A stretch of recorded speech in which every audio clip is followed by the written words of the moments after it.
மொழி என்பது ஒவ்வொரு தேசியத்தின் முகம், முகவரி, கலை, இலக்கியம், பண்பாடு, வாழ்வியல், வழிபாடு, அறிவியல், அரசியல் எல்லாம் மொழிதான்.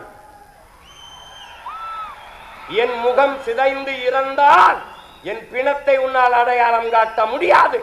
உன் மொழி சிதைந்து அழிந்தால் உன் இனத்தை எவனாலும் அடையாளம் காட்ட முடியாது. மொழி என்பது வெறும் தொடர்பு கருவி அல்ல. மொழி மற்றவர்களுக்கு வெறும் கம்யூனிகேஷன் லாங்குவேஜ், தொடர்பு கருவி. ஆனால் தமிழர்களுக்கு மொழி உயிர். அதனால்தான் தமிழுக்கு அமுதென்று பேர். அந்த தமிழ் இன்பத் தமிழ் எங்கள் உயிருக்கு நேர்னா.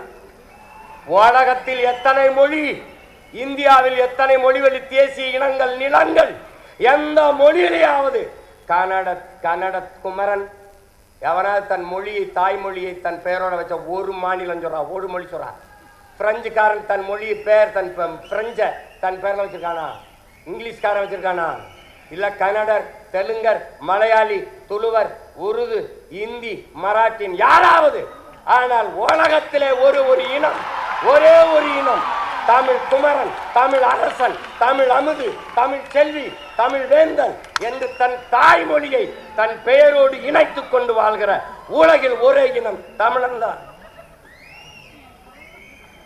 தமிழ் பேரன்பின் தாய். சீனன் எழுந்தான். என் மொழி தெரியாதவன் பிசாசன். என் மொழி தெரியாதவன் என்ன சொல்றான்? ஊமைங்கிறான். அரேபியன் எழுந்தான், என் மொழி தெரியாதவன் பிசாசு என்றான். ஆங்கிலேயன் எழுந்தான், என் மொழி தெரியாதவன் அநாகரிகமானவன் என்றான். அதே நேரம் தமிழ் பெரும்பாட்டன் கணியன் பூங்குன்றன் எழுந்தான், யாதும் ஊரே யாவரும் கேளீர் என்றான்.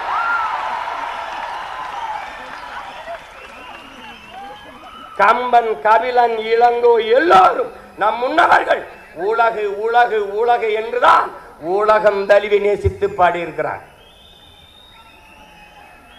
முன்னந்தோன்றிய நிலத்தில் முகிழ்த்தவர், மூத்த தமிழ் மொழி குணர்வில் மூத்தவர், தென்னன் பாண்டியன் குமரி குடிமையர், திசையெல்லாம் பரந்துலகை அளந்தவர், இன்னரும் இயலிசை நாடகம் யாத்தவர், இந்திய நாவலம் தேயத்து இறைமையர். என்ன வியப்படா இவர்கள் தமிழர்கள்.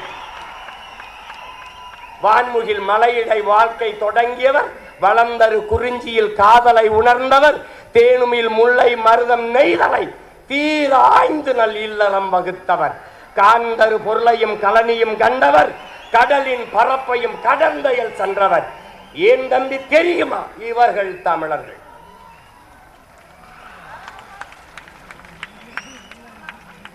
ஆங்கிலம் அறிவின் பேசுகிற இயேசு பிறந்த 500 ஆண்டுகளுக்கு பிறகு உருவான மொழி ஆங்கிலம்.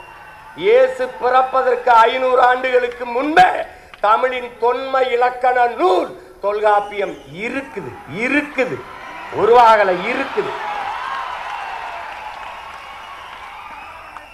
என்ன ஆங்கிலத்தில் சிறப்பு வச்சிருக்க நீ? என் மொழியை நீ எடுத்துட்டா உனக்கு சொல்லல.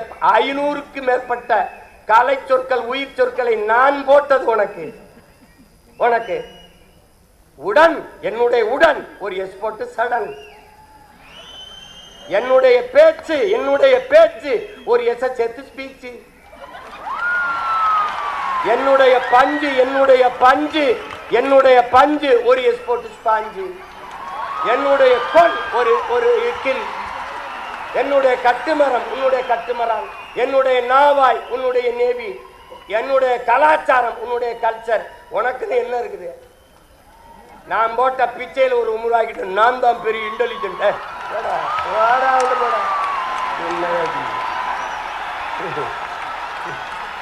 தம்பி, உலகத்தில் எல்லோரும் அவரவர் தாய்மொழியில் பேசுகிறார்கள். தமிழர்கள் நாங்கள் அந்த மொழிகளின் தாய்மொழியில் பேசிக் கொண்டிருக்கிறோம்.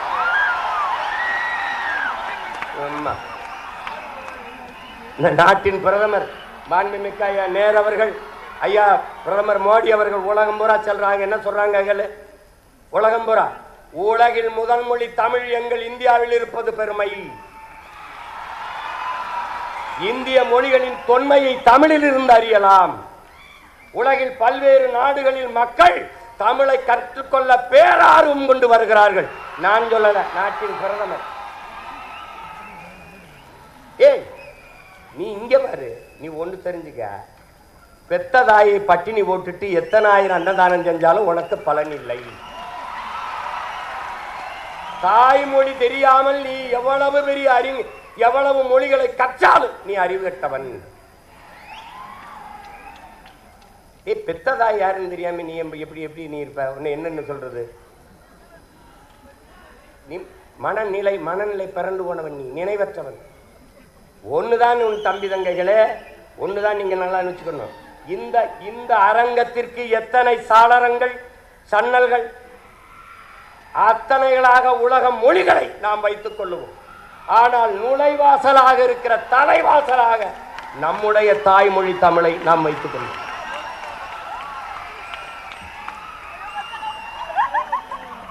எல்லா மொழியும் கத்துக்குருவோம், யாரு வேணாம். பாரதியை விடவாட ஒரு புலவன் இருக்கான், பாரதியை விடவாடா ஒரு பாவலன், நம்முடைய பாட்டனை விடவா எல்லா மொழிகளையும் கற்றான். சொன்னான், யாம் அறிந்த மொழிகளிலே தமிழ் மொழி போல் இனிமையானது எங்கும் காணோம்னா, இனிதானது எங்கும் காணோம்னா. ஆங்கிலம் படிக்கிறவனுக்கு ஒன்று சொன்னான் பாரு, ஆங்கிலம் படிக்கிறவனுக்கு அன்னைக்கே 1921 செத்து போயிட்டான். அதுக்கப்புறம் இப்படி ஒரு தலைமுறை பைத்தியமா அலையும் தெரிஞ்சாங்க. என்ன சொல்றான்? ஆங்கிலம் ஒன்றையே கற்றார், அதற்கு ஆக்கையோடு உயிரையும் விற்றார், தாங்களே அந்நியரானார், செல்ல தமிழின் தொடர் வச்சு போனாருங்க. செல்ல தமிழ்னு போடுறான். தாய்மொழியை மறந்த இனம் சுடுகாட்டில் இறந்த பிணம். நன்கு விளங்கி வச்சுக்க. நீ அதை விட்டுறாத. இதெல்லாம் ஏன் சொல்ற? இந்த நிலைக்கு என் தமிழ்ச்சம் தமிழ் மீட்சியே தமிழர் எழுச்சி என்கிறார் மொழி ஞாயிறு தேவனையப்ப பாவாணர் அவர்கள். தமிழ் மீட்சியுற வேண்டும், தமிழர்கள் எழுச்சியுற வேண்டும் என்றால் தமிழ் சாகக்கூடாது. இந்த பார், இங்க பார், உனக்கு ஒன்று தெரிஞ்சுக்க. தாய்மொழியை பாதுகாத்த இனங்கள் கடுகளவு இருந்தாலும் மலையளவு உயர்ந்து வாழும். தாய்மொழி அழிய கொடுத்த இனங்கள் மலையளவு இருந்தாலும் கடுகளவு சிரித்து வீழும். இதை நன்கு விளங்க. உனக்கு ஒரு திமிர். நீங்க வா, நீ கன்னடனா, நீ மராட்டியனா, நீ மலையாளியா, நீ தெலுங்கனா, நீ பீகாரியா, நீ குஜராத்தியா, நீ யாராவும் இரு. ஆனால் நான் மராட்டியன் என்ற திமிரோடு, அந்த திமிரோடு நீ யாரு? நானா இருக்கேன். என் தம்பி சொல்றாரு, நான் இந்தியத்திலிருந்து தமிழை பார்க்கிறேன், என்னன்னு தமிழகத்திலிருந்து தேசியத்தை பார்க்கிறார். நான் இன்னொன்னு சொல்றேன், நான் என் தம்பிக்கு சொல்றேன், நான் முதல்ல எங்க அம்மாவுக்கு மகனா இருக்கேன், அப்புறம் அத்தைக்கு மருமகனா இருக்கேன். செய்திகளை உடனுக்குடன் தெரிந்து கொள்ள உடனே சப்ஸ்கிரைப் பண்ணுங்க.